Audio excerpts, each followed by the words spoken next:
Hi everybody, this is Joe from PrepAgent. Give me a thumbs up if you can hear me and we'll get started. How are you all doing today? Good morning, Adrian. Good to see him on a Monday. We haven't a chance to talk yet. So I'd like to say good morning to my partner in crime.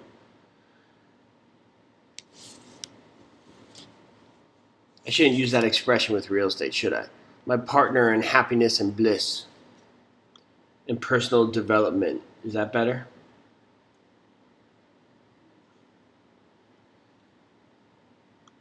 Okay, we are going to get started. So, quick question for everybody.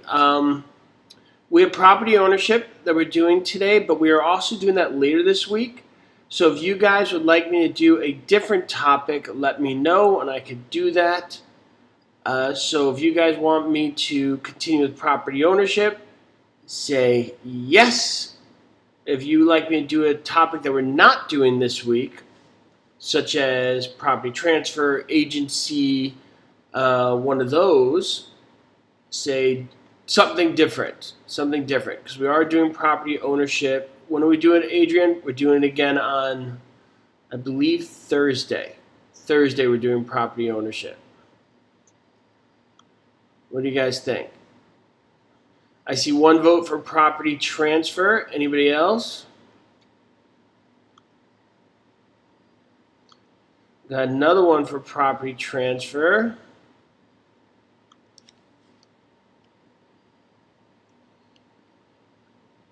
All right. So I'm going to do property transfer, and I'll do a little of agency, okay? So we'll do two different things today. So Adrian, if you would not mind, I'm going to do property transfer at about, let's call it 15 minutes in. I'm going to change to agency. All right, how's that sound, everybody? So we'll do two different topics today. All right, so Adrian, if you wouldn't mind, just give me the heads up when we're about 15 minutes in. Okay, so let's start off with property transfer. All right, so property transfer, what we're talking about is primarily deeds. All right, so deeds. So we talk about deeds. That is the core of property transfer. Why is that at the core? Why, before anything else, do you have to know about deeds? Do you guys know? What do you guys think?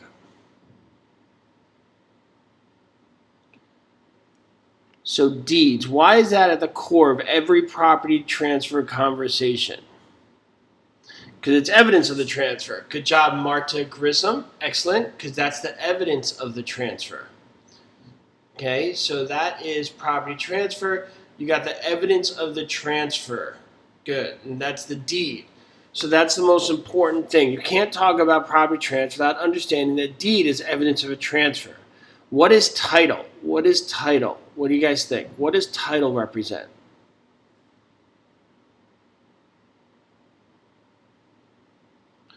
What does title represent?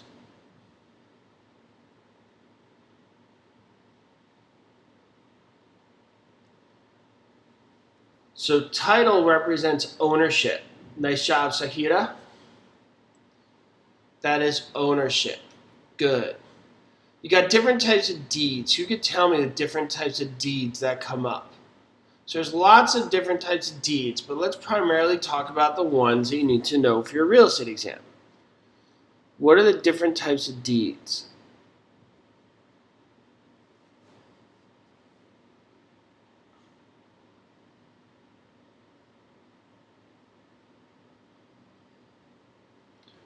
What do you guys think? So you got a trust deed, good, a grant deed, a quitclaim deed, a warranty deed, a reconveyance deed, all these fun different types of deeds. A quitclaim deed, did I already say that? I'm not sure.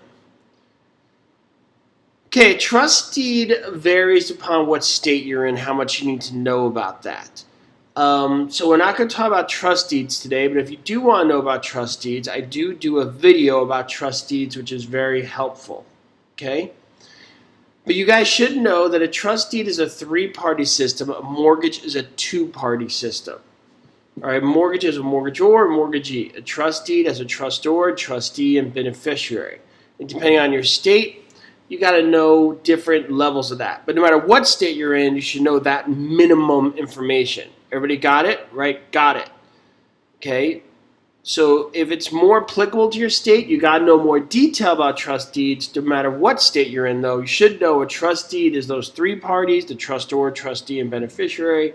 And a mortgage is a mortgagor or mortgagee. Okay? So, but we won't go into too much depth about trust deeds because it doesn't really apply to everybody. Sure, I can repeat that. A trustor is a trustor, trustee, and beneficiary. Excuse me, that's a trust deed. And a mortgage is just a mortgagor and mortgagee. Okay? And your state laws will dictate why you use one or the other, which is why I said I'm not going to get into that because on these webinars, we cover information that applies to everybody. And one deed that does apply to everybody, no matter where you are, is the quitclaim deed. Who knows what a quitclaim deed is? That applies no matter where you're at, a quitclaim deed. What's the quitclaim deed?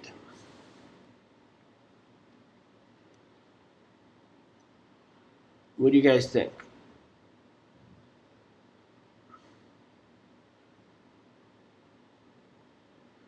So a quitclaim deed is the fastest way to transfer title. All right, you guys got that?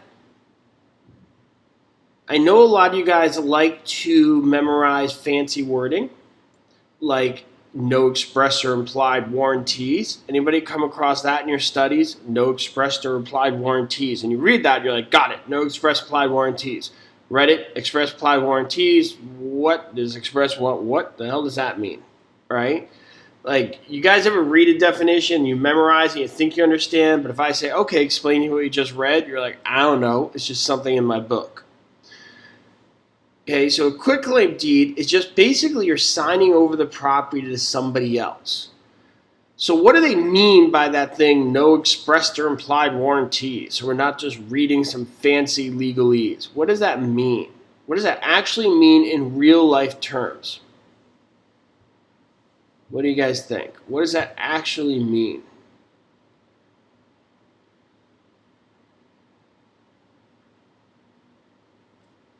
That's right, Monica. If you explain it to your child, then you truly understand it. And what I mean by that is you need to be able to simplify the material. Okay, so no express applied warranties, meaning that basically what you see is what you get. If there's liens or encumbrances, you're taking on that liability. As opposed to a grant deed or a warranty deed does have that. A warranty deed goes into different categories of a special warranty deed and a general warranty deed. A special warranty deed basically ensures that everything's okay during the life of the previous owner. A general warranty deed goes back for the entire life of the property. Everybody got it? Right? Got it. Right? Got it if you got it. I hope you guys don't mind me lecturing. I'm just trying to put all this in context for you because sometimes I feel like you guys could do the questions on your own, and what I can provide is give you a good foundation to understand a little more of what it is that you're looking at, where it's a little more difficult for you guys to do that on your own. So I hope you guys don't mind me lecturing a little bit. All right, so you got the deeds. The grant deed, the quitclaim deed, the warranty deed. What is a reconveyance deed? What is a reconveyance deed? What do you guys think?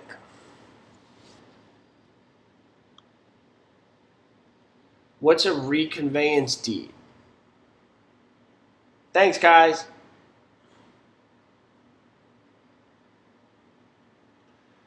So reconveyance deed is what you get when you pay a loan off. Why is that? Because remember we said title is, what is title?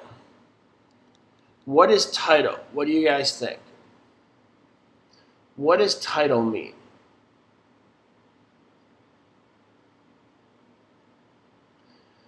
So title is ownership, right?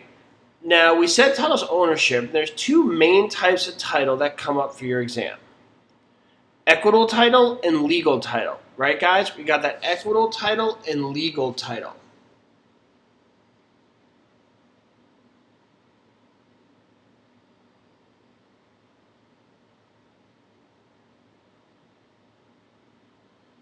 Okay, what's the difference between equitable title and legal title?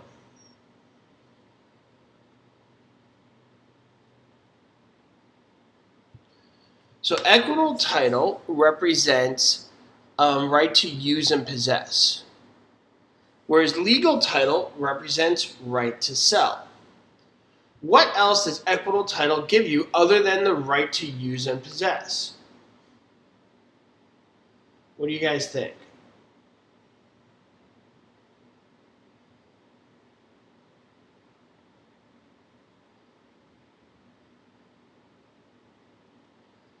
Okay, equitable title also represents equity. What is equity? What is equity? What do you guys think?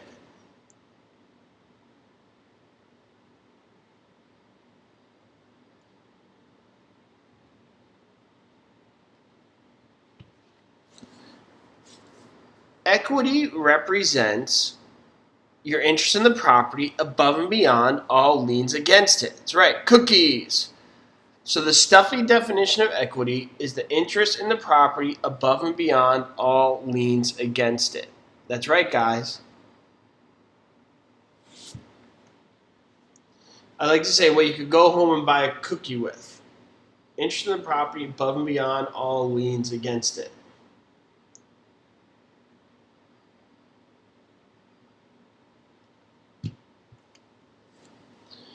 Okay, so you have the equitable title and legal title. That legal title is the right to sell.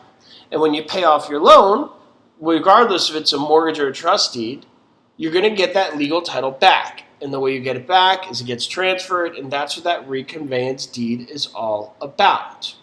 Okay, so you have equitable title, and then you have legal title. The other thing that comes up a lot before we move on to another subject, we're talking about property transfer, is taxes. Say boo taxes. Everybody say boo taxes. Boo. Okay, but that comes up in the property transfer section as well. And when we're talking about taxes, we hear the word ad valorem. Ad valorem. Okay, what does ad valorem stand for? Ad valorem.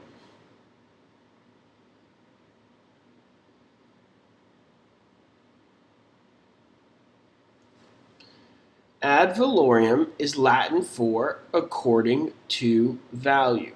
According to value. Okay? That's what ad valorem means. According to value. Good. Now, when they assess your taxes, who's the person who does that? Is that an appraiser? Does an appraiser assess your taxes?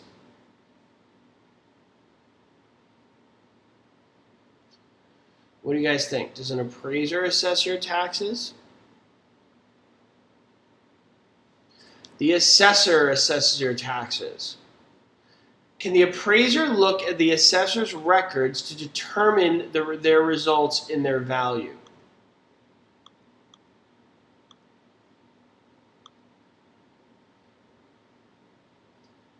Can an appraiser look at the assessor's records to determine the resulting value?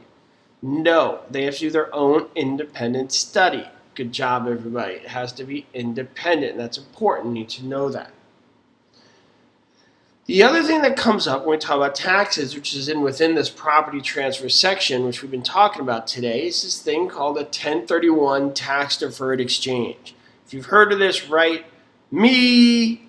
Write me if you've heard of a 1031 tax deferred exchange. A 1031 tax deferred exchange. Sounds fancy. Okay, so a lot of people are writing me. So who could tell me in as few words as possible what is a 1031 tax deferred exchange? Who could tell me in as few words as possible what is a 1031 tax deferred exchange? We're on Spotify. Ooh, Adrian, might want to check into that. Is that us on Spotify? Did somebody copy our stuff and put it on Spotify? I'm not even sure what Spotify is.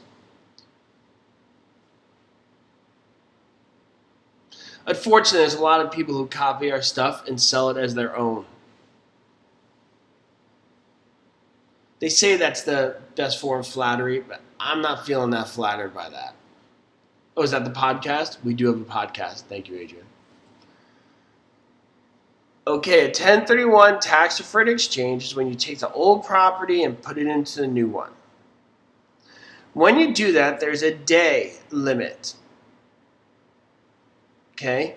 There's a day limit. There's a time limit to do that. Who knows what that is? So you take the money from the old property and you put it into the new property.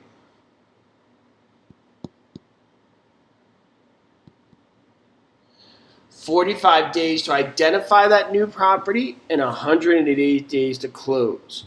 And when you do, you don't pay taxes on that transaction because that is the government's way of giving you incentive to take the money from the old property and put it into the new one because they want you to own property rather than take the money out and put it in your hands." Okay, and that's called a 1031 tax-deferred exchange. Okay, good job, everybody. Adrian, you forgot to remind me, it's 15 minutes. I think we're 15 minutes in, right? How many times have you guys attended this webinar? If your first time, write 1. If it's your 20th time, write 20. Let's see how many times people have been coming to this. Let us know. First timers, write 1. 54th time, write 54th. So we got a bunch of first timers here. Oh, Alicia says lost count. Am I in your head, Alicia? Like when you go to sleep at night, do you hear me saying real property goes with the real estate? So very often in these webinars, everybody who's been studying comes to the forefront and writes the answers, which is great. We want everybody to participate, and by all means, if you've been studying, why not let yourself shine? Go for it. But let's not forget, if you have not been studying that much or you're confused by a lot of the material, please don't be afraid to step up and say so. We want to hear from the people who are new to this, have not been studying that much, or just confused. We want to help everybody. Because sometimes the people who are a little new to this don't really write a whole lot. So can we all agree we want the people who find this stuff a little confusing to write as well, right? We're all nice people here. Nobody's going to say, "Ooh, stupid." When somebody writes something, we're not going to be like, "Ooh, I hate them, they're dumb." Nobody's going to do that, right? At least not on the chat. You may do that behind your computer screen in silence. That's fine. If you want to do that, nobody sees you. It's the beauty of doing this as a webinar and not in person.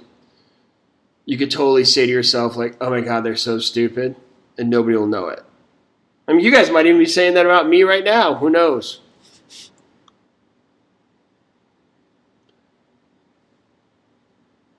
So, by all means, all the new people, do not be afraid to participate.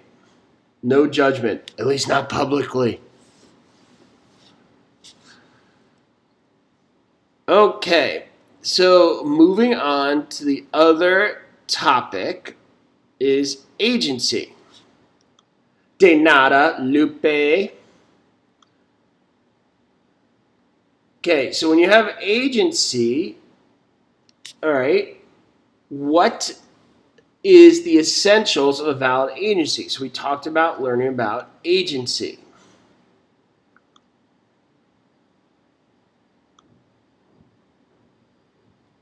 Thanks, Diana. I appreciate it.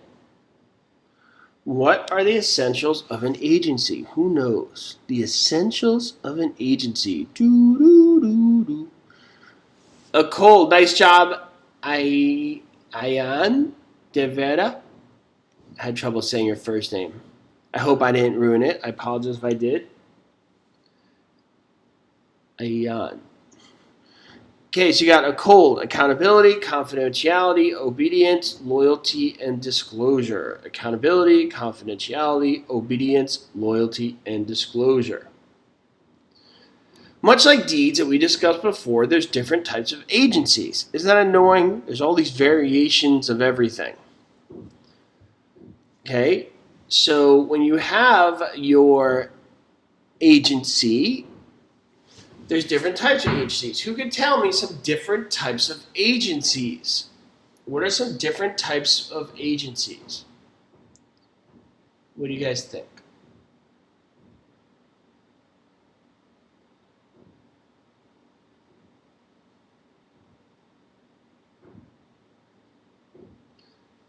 Exclusive agency, okay, nice job, Monica. Dual agency, special, general.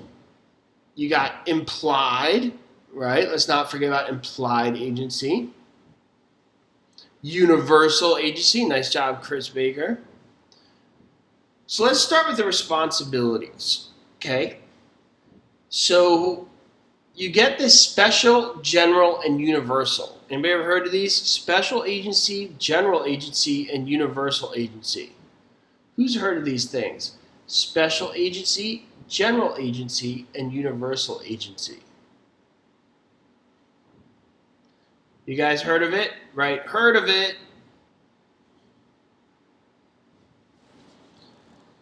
Okay, so what is a special agency? Let's start with that one. What is a special agency?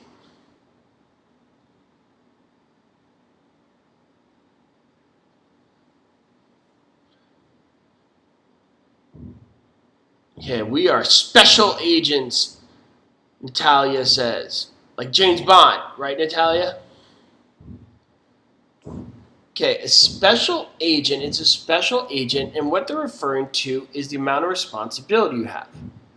A special agent is allowed to do one specific thing. That specific thing is to find a buyer for the property. Right, guys? Can you give me examples of other special agents that are not in real estate, things outside of real estate? Can you guys give me an example of special agents that are not in real estate?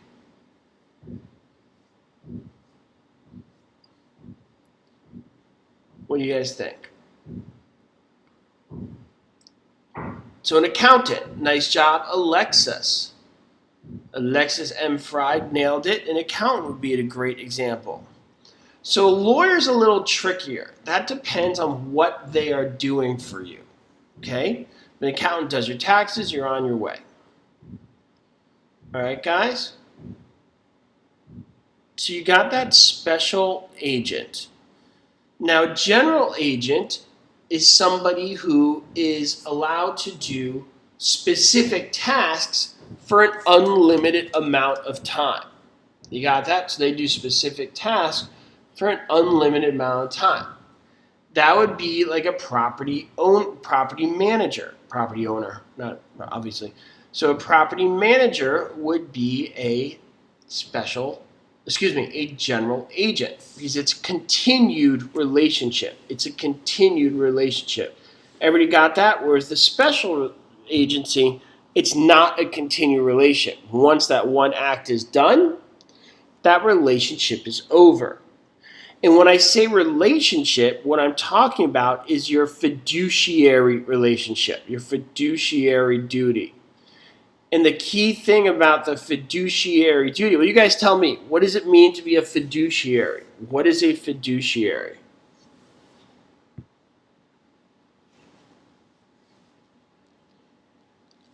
What is a fiduciary? So it means loyalty and trust. Good job, Ray. Loyalty and trust.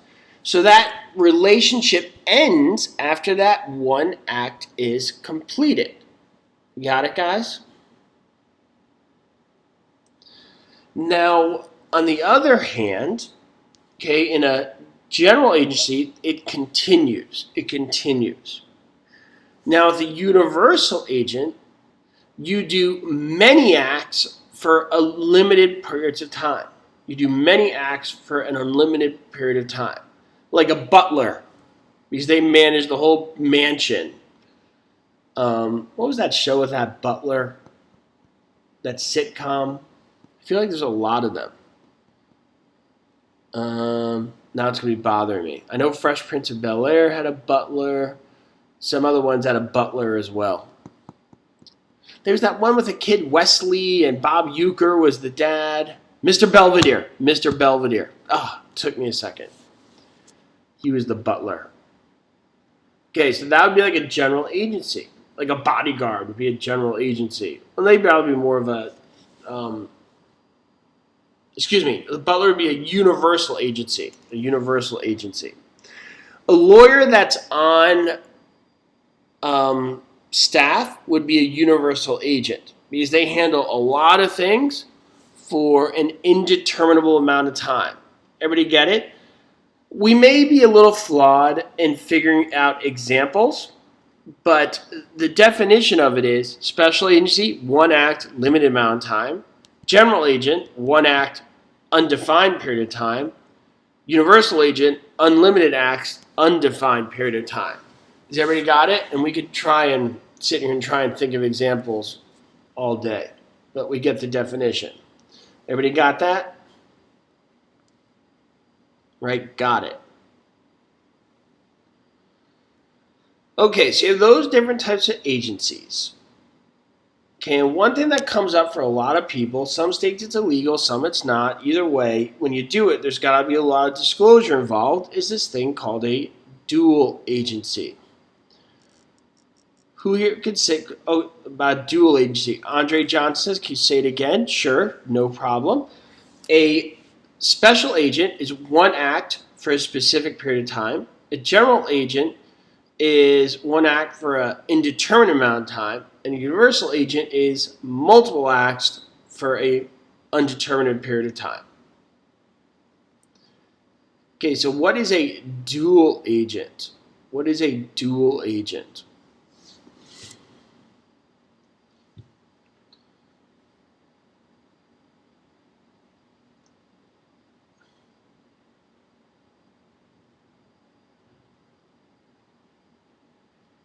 What is a dual agent?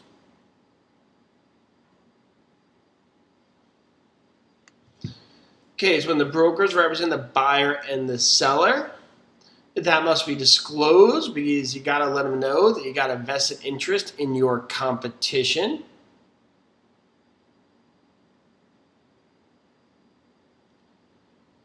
Good job, everybody. Dual agent represents the buyer and the seller.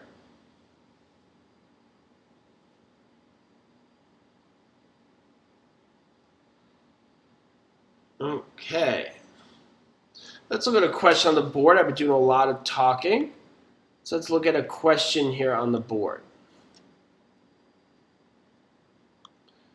Under what circumstances may a broker collect a commission from the buyer and the seller? A, only with approval from the state license authorities. B, if doing so not violate company policy. C, under no circumstances. Or D, if both parties give informed consent. What do you guys think? And the answer is D.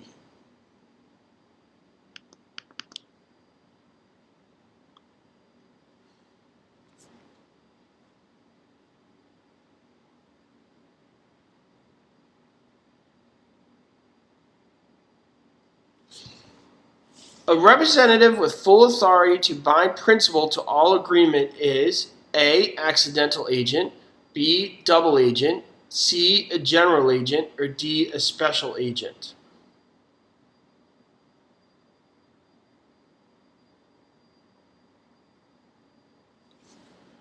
And the answer is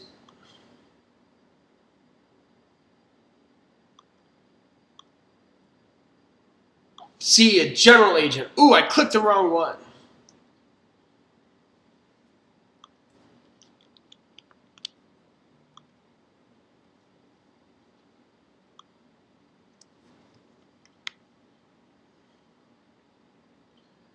A prospect for the lease of commercial property feels the need adversarial representation and hires a broker to negotiate the lease on his behalf. What is the name of the contract entered into between the prospect and the broker? A, an authorization to negotiate. B, a buyer-broker agreement. C, a property manager agreement, or D, a cooperative brokerage agreement?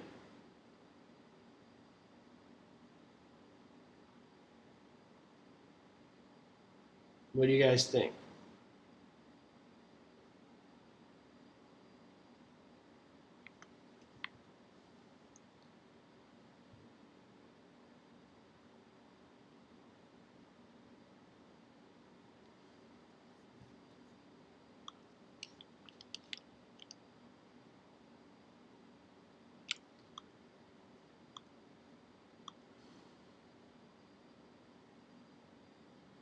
Okay, and the answer is B, a buyer-broker agreement. Good. So, all right, guys, that's it for today. I hope you guys don't mind me lecturing quite a bit. We'll be back tomorrow. I hope you guys have a great day. And this is Joe from PrepAgent with Adrian. And we'll see you guys soon. Thanks, guys.